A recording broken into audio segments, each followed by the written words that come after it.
I understand that. I'm not saying that you'd go there necessarily for individual rights kind of thing. You'd go there because it's economically better place to be. Until you do too well economically and somebody decides that, well... Actually, it's interesting. There's a certain philosophy there that kind of suggests that here in the United States, we have this position where it's your body. You do what the hell you want with it, right? Where over in Asia, from my understanding anyways, right, when someone tried to bring it up, one of the Western tourists tried to bring it up to one of the people involved, right, they turned around and said, yes, and your money, and your money is yours too, you earned it. And essentially, it's, there's no government out there who will actually secure your rights, because the way they currently form, they're the biggest destroyer of your rights, and they are the secure of it, right? But right. According to how you more or less it's more or less looked at in the culture around, is what they're going to do. When it comes to economic standing, you are probably better in a place that recognizes that your money is yours, even if your body isn't. Well, here's also another thing that I've actually talked with Emmy about this a lot. Emmy, your Indonesian friend. My Indonesian friend. And she tells me, Mark, if you have skills, if you're white and American, you will do well in Asia. Yeah, it's kind of funny too because speaking of Asia, right? Yeah. If you're white and American? Yeah. Well, I'm screwed. No, you're white. You're half white, exactly. Right, which means I could blend in as a Filipino, I could blend in as an Arab, as a Mexican, once I picked up the language skills.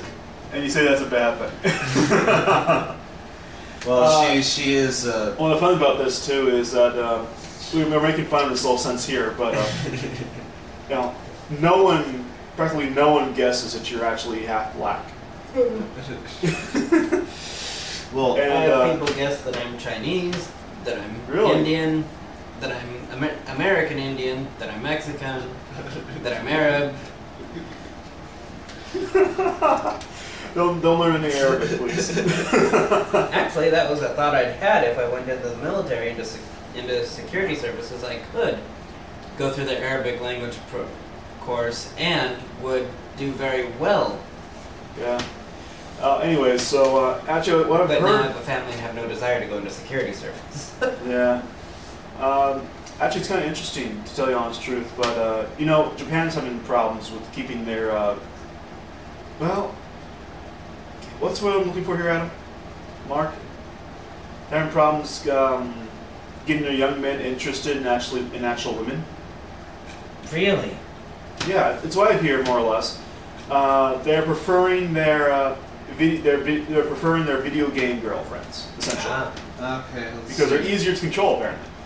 And my point of view was, especially when you consider the Free State Project over there in New Hampshire is having problems with gaining women, right? Mm-hmm. Yeah. Here's a whole section of women, mind you, they're Japanese women, right, who are having a hard time finding men, because a lot of the men, not necessarily all the men, right, obviously, right, but a good substantial portion of the men are actually more interested in keeping a virtual relationship with their Game Boy, essentially, right, than they are with actually having a girlfriend. Well, there's a much closer source of men available to them.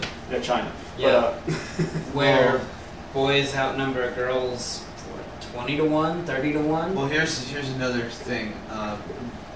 You mentioned the... Well, it's an idea, at least. You mentioned the population problem, Ross. There was a Forbes article in June of this year that mentions Japan's population problem. Oh, yeah? In which it talks about, largely, low fertility rates and longer lifespans are leading to an older and smaller population.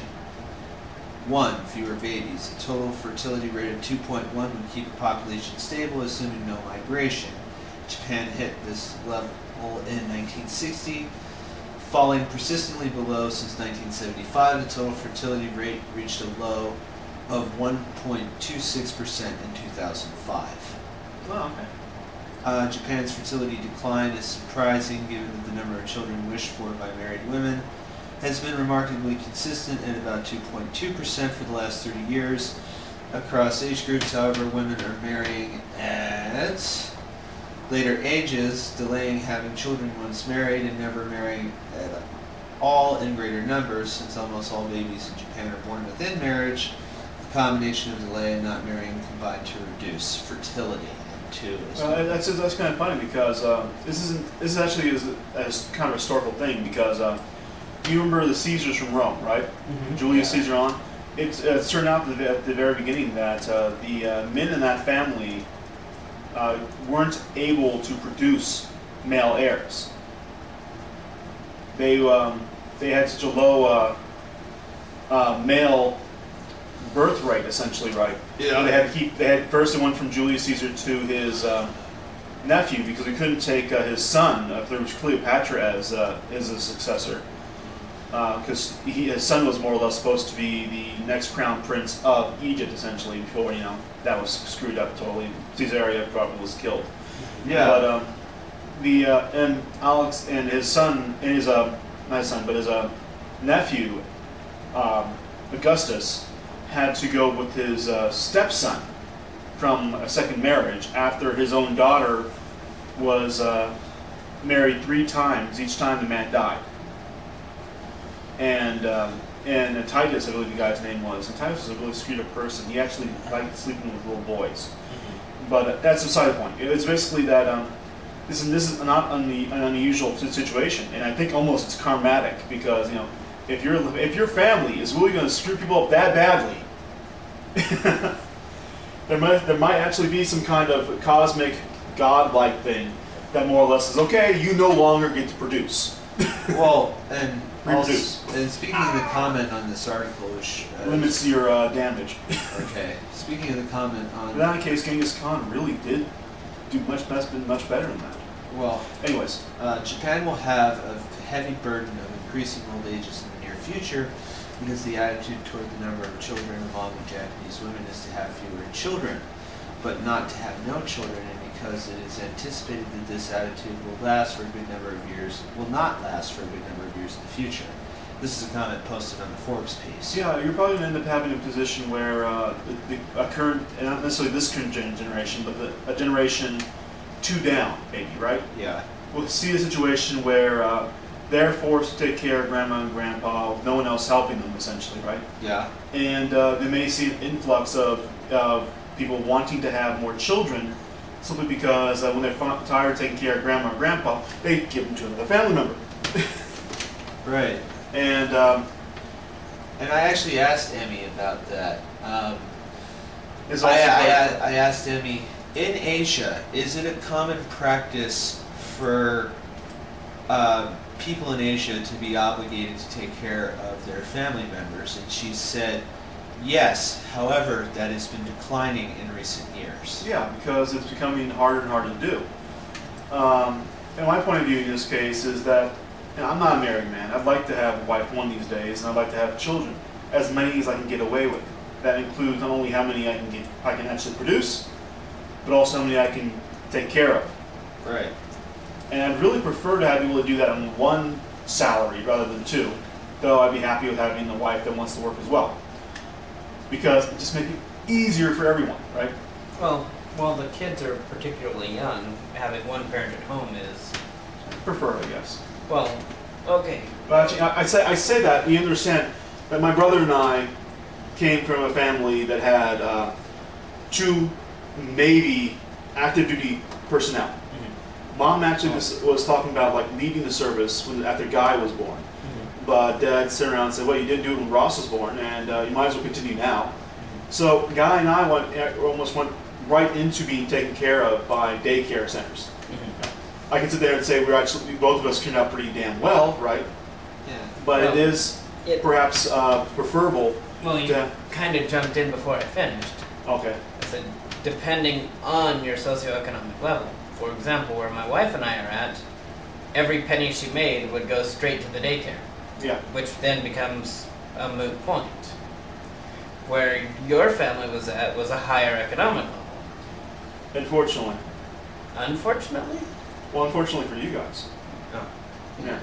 Fortunately for us, and quite frankly, because we were service members, and I come from a service member family, it's unfortunate that it wasn't privately done, so people people may have been able to use more of their own personal money to be able to do those kind of things, right? Where they wouldn't have spent every single dollar the wife makes, in your example, right? Taking care of the kids through daycare, right?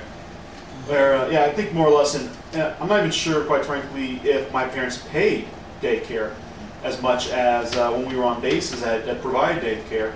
They weren't paid through the government itself. And basically was free daycare for service members, essentially. Yeah, that would make economic sense. Yeah. Now, I'm not saying necessarily, once again, this is my personal position. I was also a Navy sailor for a little while, and it's my personal position now that we should have more of a free market defense force. I'm not saying military, I'm saying defense force. And I believe most people who aren't part of the military or would otherwise be going into the military would still do that kind of stuff in the private defense force. And it has a side benefit of not only being on the open market and therefore more efficient with the use of the money at least, right? Yeah. But also that if you don't believe in the decision that this particular defense force is doing, you don't have to pay them. Whereas currently, if you don't like the war in Iraq, right, you still have to pay them. And a lot of people will kind of cast against you if you're against the war in Iraq because you're not for the troops. And for those... I'm against the current two major wars we talk about nowadays, the war in Iraq and the war in Afghanistan. I'm against them for a number of reasons. Mostly is that we have no real business being there. This time around, we've actually done a wonderful job. We basically learned our lesson from Vietnam of being able to separate the war from the troops, as in there are people who are very capable, who've demonstrated they're very capable of being against the war, but they're against the leaders sending us to war. They're one that's my position, right? But are not. And that is my position, honestly. But are not disparaging of the troops and very. But it still overlooks the fact that some of the troops need to be disparaged. There's this guy, Sergeant Gibbs, I believe his name is, right, who made who actually was killing Afghanis and Iraqis when he was in Iraq, right, for fun, and keeping like trophies. And giving people, that is somebody who needs to be behind bars. Yes, and so is if not underground. I can tell you right away, especially when you tell that's an individual. I understand that too as well. I'm not saying that all the troops are like this. I was one of them, for God's sakes. Obviously, we're not all like that. I mean, hell, there were Nazi troops who were decent individuals. Yes. But they're colored by the overall scope of what was done.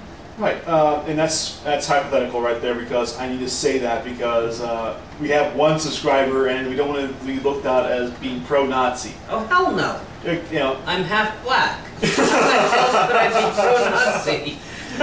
I'm just saying. You know, the fact that Mark and I are both part German, and when we went to that 1912 event, you know, there were people out there who were white supremacists, and we stupidly, my suggestion, it was my suggestion, went up there and talked to him, and like, holy fuck, I need to walk away. Holy fuck, I need to walk away. I need it all, please, leave me alone.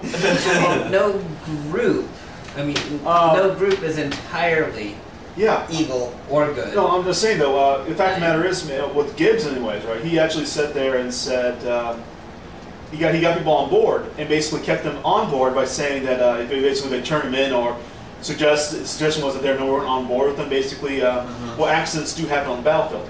Well, guess what? The second you turn your back, you're the first accident in my case. For those who stumble upon our show or interested in calling in aside from downloading, our number is 1-347-677-0644. We'd be happy to actually talk to you. How many more minutes do we have, by the way? We have 30. Oh, excellent. We're only halfway through. Okay, so... we covered a lot. That is good. Yes. So this has been a very good show. Yeah, it's your turn. Okay. Raytheon unveiled a new toy recently. The exoskeleton you were telling me. Yes. The XOS-2. Second generation robotic exoskeleton. And this just... I like it because, well, the cool factor, and, well... Yeah, that's pretty cool, actually. Yeah. It's faster, stronger than the original suit. The original suit was basically a concept to test to say, is this even doable? Yeah. This one can